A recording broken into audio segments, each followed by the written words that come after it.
sens pas toi, hein, toi c'est bon, mais pour Augustin, tu es guéri. Olé. Des sourires, des applaudissements. Si l'émotion d'Augustin et de ses soignants est si grande, c'est qu'Augustin n'est pas juste un patient guéri. C'est un rescapé d'Ebola, le survivant d'une épidémie qui en 2 ans a contaminé près de 29 000 personnes en Afrique et en a tué plus de 11 000. En septembre 2014, au plus fort de l'épidémie, le président de la République demande aux services de santé des armées de construire en Guinée un centre de traitement réservé aux soignants. En 2 mois, le docteur Dampierre et ses équipes conçoivent et déploient un centre entièrement transportable et totalement autonome. Sur la zone verte, nous allons trouver donc sur la gauche l'unité médicale de transit. À l'intérieur, un laboratoire sécurisé, des chambres individuelles et un système de traitement des déchets. Avec 60% de guérison contre 40 dans un centre classique, c'est un des succès de la lutte contre Ebola. Tu te sens faible ou ça va bien? 1 an plus tard, à l'hôpital du Val-de-Grâce, nous retrouvons le docteur Dampierre. L'épidémie touche à sa fin. Avec l'ensemble des acteurs de santé mobilisés sur Ebola, il tire les leçons de cette crise.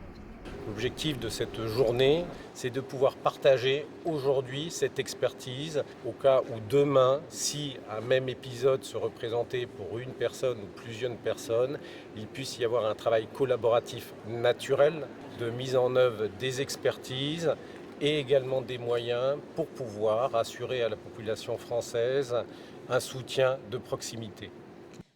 Dans la salle, l'ensemble des représentants des services de santé publique mobilisés contre la crise et de nombreux militaires. À la tribune, le médecin en chef Rapp.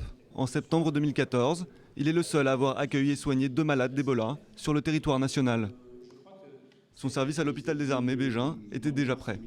Depuis les années 2000, on disposait d'un secteur d'isolement géographique des patients hautement contagieux et de procédures écrites de prise en charge avec des techniques de soins particulières, avec l'utilisation de tenues protectrices, etc. Tout ça a été quand même déjà complètement protocolisé. Ça a été optimisé à l'occasion de cette prise en charge. Cette préparation repose sur un travail d'amont et maintenant il va falloir tirer les leçons et pérenniser nos efforts en termes de formation, d'acquisition de matériel et de thématiques de recherche. Et là, le service de santé des armées, qui a aussi une composante recherche, est pleinement impliqué. Cette implication du service de santé dans tous les domaines de la lutte contre l'épidémie ne doit rien au hasard. Au cours des années, l'infectiologie est devenue une spécialité du service de santé des armées. Il faut savoir que dans les armées, il y a eu dans l'histoire beaucoup plus de morts par maladie infectieuse que par plaie de guerre. Donc pour cette raison, le service de santé des armées est très rompu à la pratique de l'infectiologie dans toutes ses dimensions, à commencer par la dimension de la prévention. Et c'est donc pour cela que nous avons pu réagir très rapidement devant la crise Ebola, parce que nous avons depuis des siècles cette expertise. De l'épidémiologie aux blessures par balle, les expertises acquises par le SSA sur les théâtres de guerre sont nombreuses.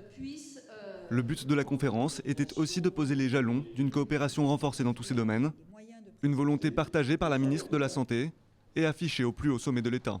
Un accord cadre renforcera ces enjeux de complémentarité en respectant les spécificités, mais en permettant aussi, sur l'ensemble du territoire, et en situation de crise et en situation de non-crise, qu'il y ait un partenariat, une bonne connaissance, une bonne expérience commune pour le service du public, le service de nos armées en ce qui nous concerne, mais le service de la population sur le territoire national.